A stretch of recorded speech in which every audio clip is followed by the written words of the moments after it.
Everybody, welcome to another episode of Game Reviews. Today I'm going to be talking about a specific game, so I'm not going to be giving a bunch of game recommendations. Today is a review episode, um, and today's subject matter is Dark Souls. Anyone who's been talking to me recently has known that I have been talking nonstop about this game. It is a game you fall in love with very slowly, but this game, holy smokes. But before I get started, I'm going to be starting with a non-spoiler version of my review, and then I'm going to be going into spoilers. If you have not played the game, stop once I say spoiler warning.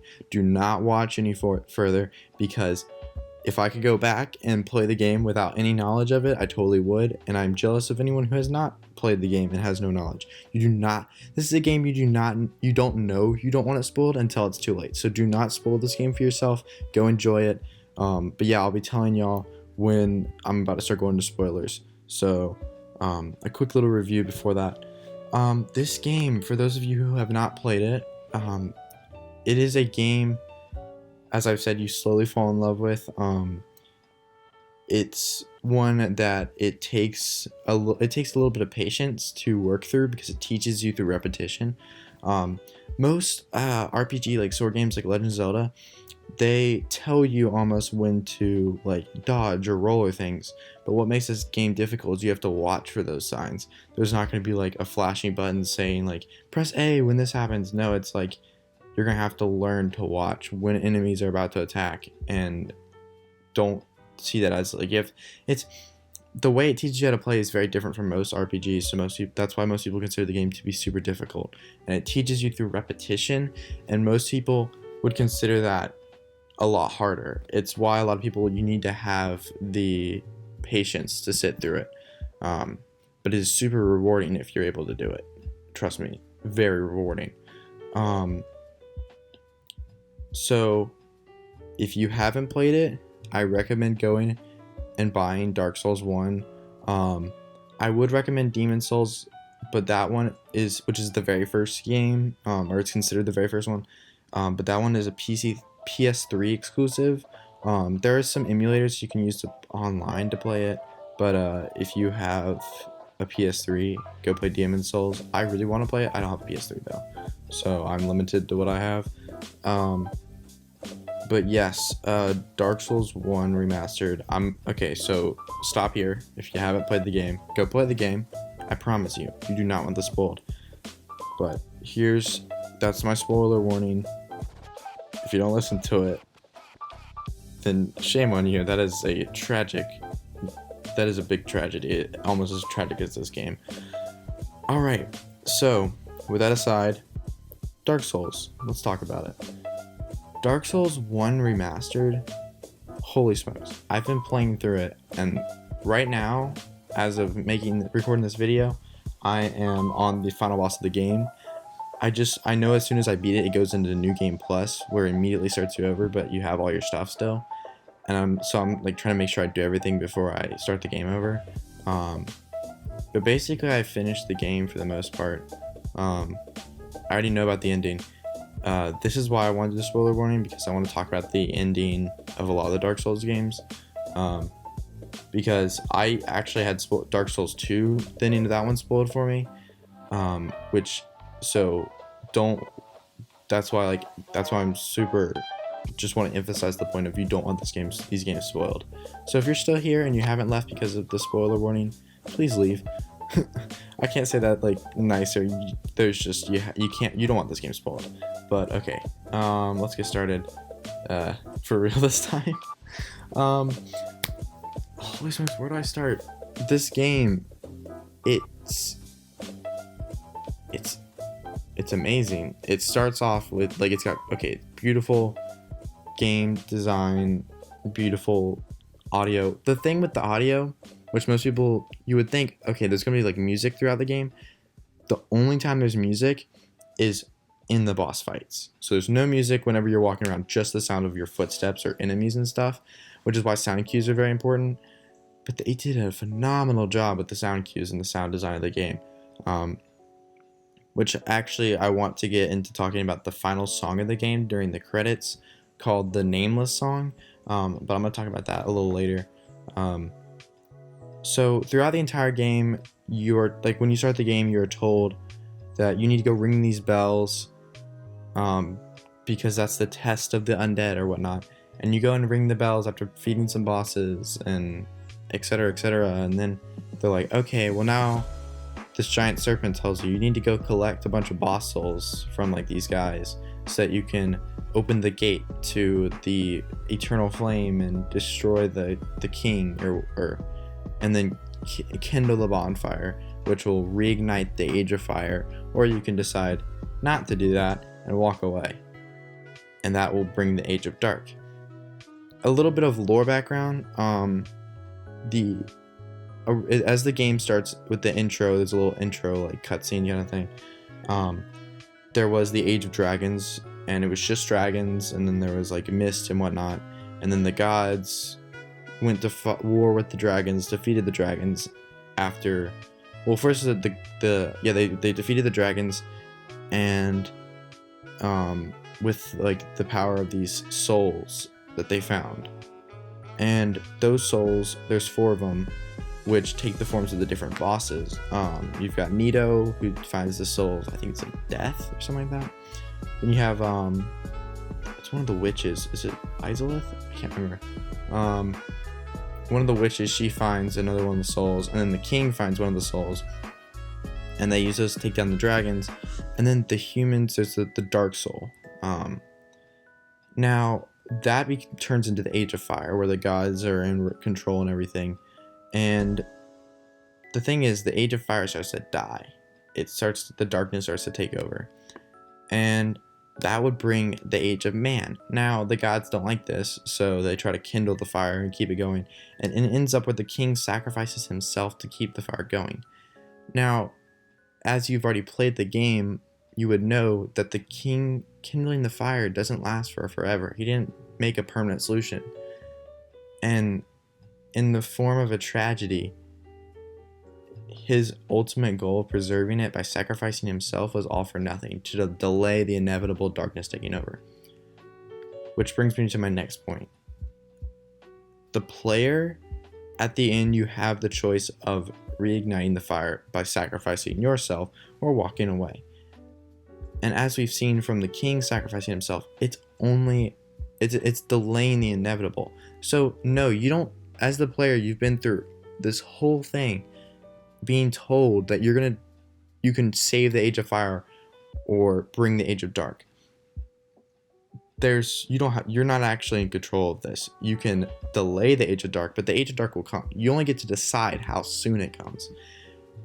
Which is why after you defeat it and you do that, it puts you into New Game Plus. It starts the cycle all over again. Everything you went through to get to that point, to light the bonfire or walk away, it starts you over as an undead soldier being told, that's being used by the gods and the serpents to either rekindle the fire, or you can ignore them and start the Dark Age. And it's just a cycle that repeats over and over again, which means that's why your guy, he's not famous, or guy or girl depending on who you choose. You're not any famous knight. You hear all these throughout the entire game, these famous knights and these soldiers that fought in the war, or the king, Gwen, who super famous in that world and ends up sacrificing himself. So you are a nameless undead throughout the entire thing, who has done nothing to make his or her name known. And that's why I want to point out about the music. I saw this in the comment section of a video I was watching. Someone pointed out, your guy's not known because he hasn't done anything of significance like all the other bosses and things have. That everyone as a name has significance. And they have a song during their fight. No one else has songs, only the bosses who have done something to make them significant. But at the very end, a song during the credits plays called the Nameless Song. And this is just a theory based off of, and that it's not, I can't take credit for this, but someone that I read a comment for, they came up with the idea that the nameless song is your song. You've done something that's worth having your name put down, but no one knows your name. So that's your song. You finally have done something worth being remembered. You've taken down all these bosses, and you've either rekindled the fire or brought the age of dark, which is something to be remembered. So you're given the nameless song, which that blew my mind. Whoever came up with that, like, claps to you. That's amazing. I really like this theory. And whether it was intentional or not by the creators, which, knowing the game, most of the things pretty much everything they did was intentional. So I hope that was what they were going for, because that would be an amazing, like, Easter egg type thing. But the weird thing was the game left me feeling, as the game calls it, hollowed, because it feels like it makes you realize that no matter everything you've done, even though you're given a song and you're claimed to be significant, you only got to choose how quickly the darkness came about. You never got to choose whether it did or not. It's gonna come. It's inevitable with the way that the game plays. So in a weird way, it leaves you feeling like, yes, you accomplished a lot, but did you really? And that is what I love about this game. I don't know another game that leaves you feeling almost conflicted about what you did. Like, it repeats the tragedy that the king goes through. The king fought a war, ruled a whole empire, just to have to sacrifice himself in an attempt to save what he had created, but it ends up being a fruitless attempt because it ends up only delaying the inevitable, which is everything you've done. You've done through so much only to delay the inevitable. So like the king whose husk you fight at the very end of the game, all your, like, labor has been for nothing. Which makes this game feel very depressing. But to be honest, the game it's amazing. It's like, I'm not left feeling helpless, but I am conflicted about the morality of it. Like, I don't know, it's just something that's been going over in my mind that I can't stop thinking about. It doesn't connect to anything in real life because it is just a video game, but the fact that a game is able to leave you asking so many questions. And honestly, this is the first game that I have played through and not thought, okay, I'm done. Like, I want to replay this game. This is the first time I've ever had a game where after I finished it, I'm like, okay, I'm gonna have to start this game over and play it again. Like, it's insane. Like, I know it's gonna be the same bosses, same fights, but the fact that a game is able to leave you with so much like raw, like almost like emotions and questions, that's a piece of art. Anyone who says that a game isn't a piece of art, they are dead wrong, because Dark Souls is an example of a game that is a work of art. And that brings me to let's talk a little bit about the individual stories, starting with Solaire. Just like the tragedy of the king's failure through his whole attempts of preserving what he made, and how helpless it feels like with how all your attempts have been almost fruitless in a weird way. Solaire, you meet him and he's on a quest to find the sun, like the giant flaming ball of fire in the sky. Yeah, he wants that. Shooting a little high, bud. But anyway, we love Solaire. Solaire's, yeah. But he, throughout the entire thing, keeps looking for it and he cannot find it. And you come across a crossroads where, if you don't know this already, he goes insane trying to find the sun because his brain gets infected by an insect type enemy, and you have to fight him and kill him. This guy who has been helping you through the entire game during like the summons, boss fights and stuff, you have to kill him. if you are able to save him, however, and prevent him by killing the enemy that infects his brain before it gets to him, then you find him sitting on the floor, devastated and depressed because he cannot find his son, the one thing that he is looking for. So, like, he's putting so much effort into this, and he just cannot find it, and he's lost hope. And that's tragedy. They never give Solaire a happy ending. He literally either goes insane or gets so depressed that he sits down and gives up because he cannot find his son, the son. I mean, in modern times, someone should just tell him to build a rocket ship, but this is in the world of Dark Souls, so. But it's so tragic with him. The whole game is full of tragedies, just like him. Solaire never finds his son. The king never saves the Age of Fire. You never are able to actually decide whether the Age of Fire stays or the Age of Dark comes, because the Age of Dark is going to come either way. Like, anyone, so there's the witch. If you've been during the game, one of the boss fights you have to get the soul for to finish the game. There's 4 of them. One of them is you fight the witch that she tragically tried. She had a bunch of sisters, or I think she had daughters, and each of the daughters, like, the witch tried to use the flame that she had to recreate life, like to create a new life, which ends up turning her and all of her daughters into like monsters. That's why Quelaag, the spider lady, she actually is one of the daughters. And then you have the other daughter, who's at that bonfire that's near it. And then supposedly there's a theory of the last daughter being the pyromancy girl, in the I can't what it's called, the swamp biome outside of Quelaag's domain, like her boss fight. Right outside there's the pyromancy girl out there. And there's a theory that she actually is one of the sisters, but she ran away and everyone in the family thought she was dead.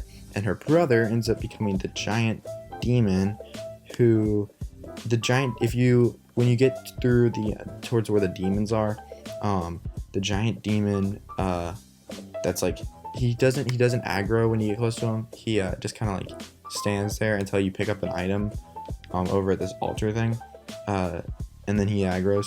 And it's a theory that that's the brother who gets turned into a giant demon, like this deformity. And he's just sitting there at the altar that he created to commemorate who he thinks is his dead sister.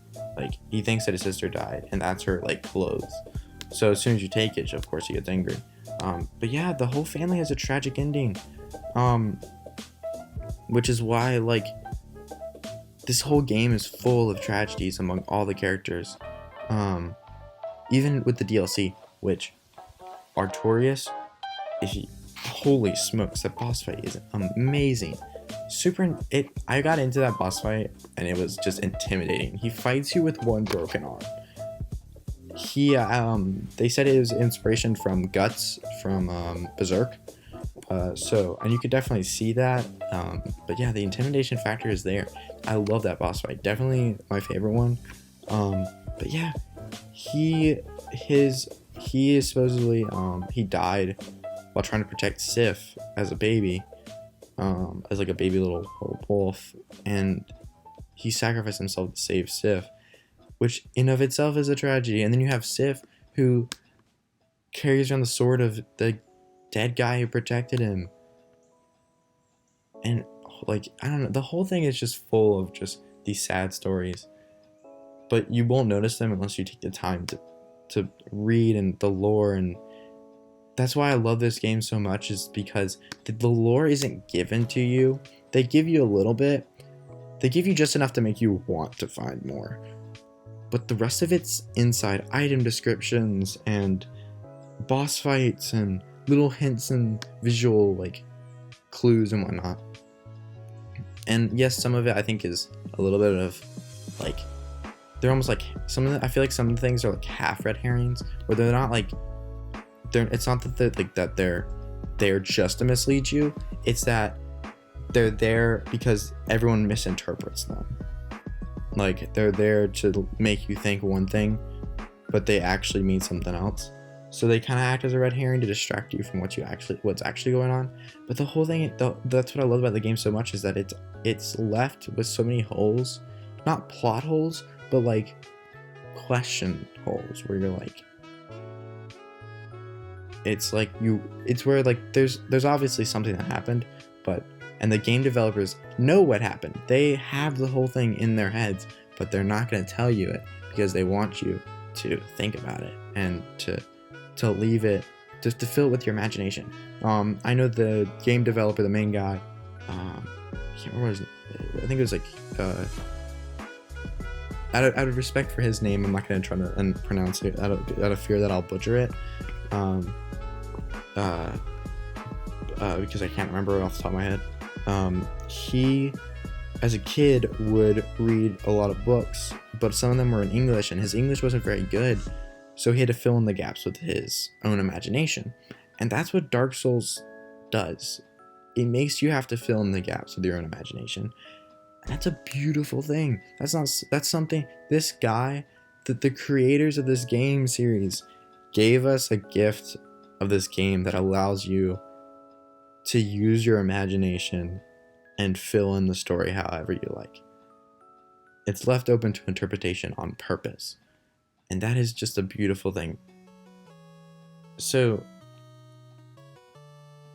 now that I might have spoiled it for some people who didn't listen to the spoiler warning, or have been able to discuss it a little bit, I hope you enjoyed the series as much as I have so far.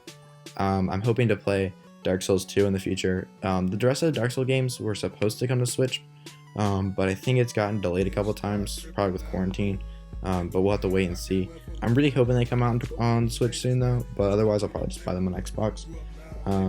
So watch out for those. I would like to make a Dark Souls 2 video, but I'm probably going to wait until I've experienced the entire thing firsthand, because Dark Souls 2 is known as the black sheep of the series for most people, and I want to find out for myself whether or not it's actually a black sheep as much as people say it is, because I feel like there's definitely lots of different interpretations, and I kind of want to find out for myself.